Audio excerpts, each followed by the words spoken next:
ఉపాధి నిమిత్తం సౌదీ వెళ్లిన విశాఖ జిల్లా పెదగంట్యాడకు చెందిన ప్రవీణ అనే మహిళ చిత్రహింసలకు గురవుతున్నారు. 3 నెలలుగా ఇంట్లో బందీగా ఉన్న ఆమె భర్త అశోక్ వాట్సాప్లో తన ఆవేదనను వీడియో సందేశం ద్వారా వివరించారు.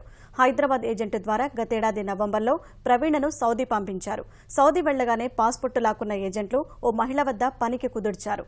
సౌదీలో కష్టాలకు గురవుతున్న ప్రవీణ పరిస్థితిపై కుటుంబ సభ్యులు ఆందోళన వ్యక్తం చేస్తున్నారు. 2 మార్చి 3 ఇంట్లో పెట్టారు. వచ్చిన కాడి నుంచి ఇలాగ హింసిస్తుంది ముసలి మేడం,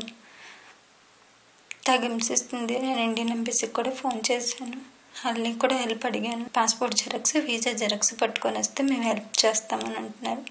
కానీ నా దగ్గర నుంచి ఇండియన్ ఎంబసీ చాలా దూరంలో ఉంది. నేను వాళ్ళకి కూడా చెప్పాను, నాకు 2 మంత్స్ నుంచి శాలరీ కూడా ఇవ్వట్లేదు, నేను అలా రావాలంటే ఏంటి నా వల్ల అవ్వదు, మీరే హెల్ప్ చేయండి అంటే ఇంకేం మాట్లాడలేదు. ఫోన్ పెట్టారు. ఎలాగైనా నన్ను ఇండియా వచ్చేటట్టు చూడండి, నా పిల్లల దగ్గరికి నన్ను చేర్చేటట్టు చేయండి. నాకు 2 పిల్లలు. ఫస్ట్ ఇంకో మేడం దగ్గర తీసుకెళ్లారు. ఆ మేడం 2 నెలలు ఉంచుకొని వాళ్ళ అమ్మగారి దగ్గర తీసుకెళ్ళి అక్కడ ఉంచేశారు. అక్కడ మా మిస్సెస్ బతిమాలుతుందంట, రోజున ఇక్కడ తీసుకొచ్చి పడేసారు. రోజు నా పరిస్థితి ఏంటి ఇలా కొట్టేస్తుంది మీ అమ్మ అనేసి అంటే కూడా ఆమె పట్టించుకోవట్లేదంట.